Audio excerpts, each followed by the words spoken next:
his assistant, Natalie Harp, and... Bro, where did this lady come from? Does anyone know Natalie Harp's background?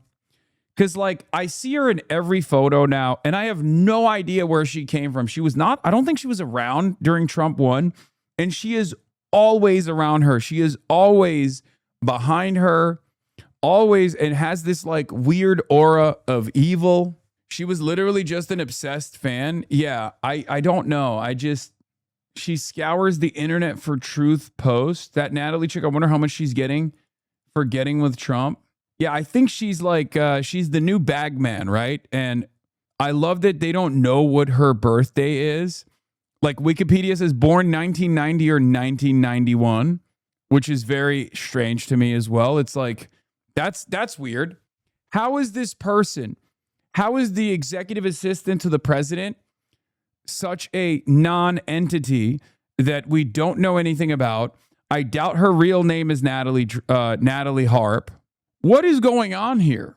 She garnered attention after praising President Donald Trump for signing into law a federal right to try law that she said saved her life. Trump invited Harp to serve as a member of the advisory board in his 2020 presidential campaign and to speak at the 2020 Republican National Convention. Harp worked for the television channel One America News Network from 2020 to 2022. She later became an aide for Trump, exerting influence over his communications. Another one of these Liberty University goons, Liberty University MBA, who went on Fox in 2019 saying Trump's right to try law cured her bone cancer. Experts told the Washington Post the story didn't add up.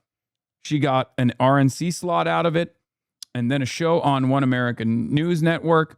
And now she's his executive assistant, aka the human printer, who trails him with a portable printer, feeding him nice articles about himself. Her dad committed suicide the year that she started working for Trump. That's also very weird. Yeah, this is the human printer, as they call her. The voted aide who keeps good news flowing will follow Trump to the White House. Natalie Harp, a 33-year-old former anchor on a right-wing cable show, is poised to become the gatekeeper for information to and from the president. We've seen her in some documentaries as well. I think her background requires a little bit more of a deep dive. So I like that they say born in 1990 or 1991. Here it says Natalie Harp was born in 1991 to a devoutly Christian family. Her father was an estate agent who founded a consultancy for travel companies. He died by suicide in July 2020. Harp graduated from Point Loma Nazarene University in 2012 and from Liberty University in 2015 with a master's with an MBA. And I guess she is 1990 instead of 1991, if that's the case, because she graduated, her undergrad graduation is 1 year prior to mine, and I'm a 91 baby, so yeah, Liberty University. Apparently she would write letters to Trump saying things like, "You are all that matters to me." The woman with the laptop in this photo is Trump's executive assistant, Natalie Harp. Perhaps you remember her as the woman Maggie Haberman and Jonathan Swan heavily implied as Trump's current mistress in a pair of 2024 New York Times stories. Harp's brother, for whom she is estranged, has called her relationship with the president unhealthy and referred to her as Trump's fan club, according to an independent article. I just think there's something weird going on there, man. Who everyone calls like the human printer, Donald Trump's hospice nurse, his professional diaper changer, all of these things, right? Yes, that's not good enough for me. I need to know more. Natalie Harp, I did a little digging. So first of all, her job history is like kind of funny with the whole narrative that she is like the president's hospice nurse. So before Natalie became Donald Trump's sidekick, she worked at St. Agnes Medical Center as a medical scribe. She worked as a youth counselor at STARS Behavioral Health Group. She's worked as an air quality inspector at an air pollution control district. And she has worked as an emergency medical technician at American Ambulance. But like, that's not all. And this is where it gets kind of weird. So in 2013, around that era, Natalie Harp began working at a company that was founded by her father in 2000 called the Global Hotel Network. And like their website's just like generally a little bit bizarre. The company markets itself as like a networking platform for hotel executives, developers, investors, and major hospitality brands. And it's a place where industry leaders can publish articles, interviews, and promotional content. Like it's not a hotel chain itself, it's like a networking hub for people who are in this industry. And like I said, it was founded by... I think so much of the United States of America's economy revolves around these like fake industries. Like just a networking hub. You're like, who is this for? How does this make money? And it's just a sequence of different grifts and cons. I mean, think about Patrick Bet-David, right? Like before he launched his media empire and phenomenal fashion line, iconic fashion line, really, alongside his media empire, before he became Mr. Valuetainment himself, like what was he doing? He was doing a multi-level marketing scheme that required him to do business seminars. And he, I think, still continues to do those business seminars as well, regardless of his newfound fame as being a lion and possibly the new Ayatollah, the new supreme leader of the Islamic Republic. So much of the American economy is geared towards just a bunch of fucking con men trying to continue new low-level grifts, mid-level grifts, and sometimes even high-level grifts. It's very strange.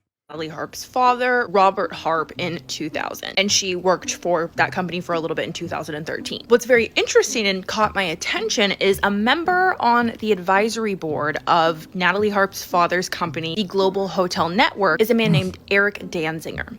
Eric Danziger is the former CEO of Trump Hotels. And Donald Trump and his hotels are heavily promoted through the Global Hotel Network. Here is a full list of the advisory board members of the Global Hotel Network company. And as you can see, Eric. Yeah, I mean, that is 90% of South Florida's economy. That and cryptocurrency, NFTs, and whatever new grift will take root. Very strange stuff. Danziger is on there amongst many other very wealthy and powerful CEOs and hotel chain owners. So there's a connection between Natalie Harp's father and Donald Trump's business interests that go back many, many, many years. Now, Natalie Harp's father, Robert Harp, passed away at the age of 61 in July of 2020. And all that we know is he passed away unexpectedly in his home. The month after Natalie Harp's father passed away, Donald Trump invited Natalie to speak at the RNC. Later that month, Donald Trump invited her to be a part of his advisory board for his 2020 presidential campaign, and she accepted. The rest is history. They've basically been inseparable since then. So I don't really know what to do with any of that information, but I feel like it helps me understand Natalie Harp a little bit more, outside from simply knowing that she came from a devout Christian family, went to Liberty University, and is known as Donald Trump's hospice nurse. Natalie Harp is looking for a replacement father figure, which is why she turned to Trump, her brother reveals. Jesus Christ, dude. What a strange situation this is. I mean, I guess this is always like, this kind of stuff has always existed in American politics. I mean, Bill Clinton, obviously JFK. This kind of stuff has always been a prominent fixture of American politics. It's just that I think that they, like, these kinds of strange relationships never were as prominent, and they didn't come, like, they weren't as impactful, right? If that makes sense. Like, it's not like, it's not as though Bill Clinton's nefarious sex scandals in the White House before they were revealed were impactful on like actual policy or the output. Same with JFK, right? As far as I understand, I don't think they dictated American domestic policy or American foreign policy. And perhaps Natalie Harp also doesn't have that same level of influence. Now, do you remember this lady who was on the plane? Is it Laura Loomer? Good evening. I'm Natalie Harp, a formerly forgotten American from California. Jesus Christ.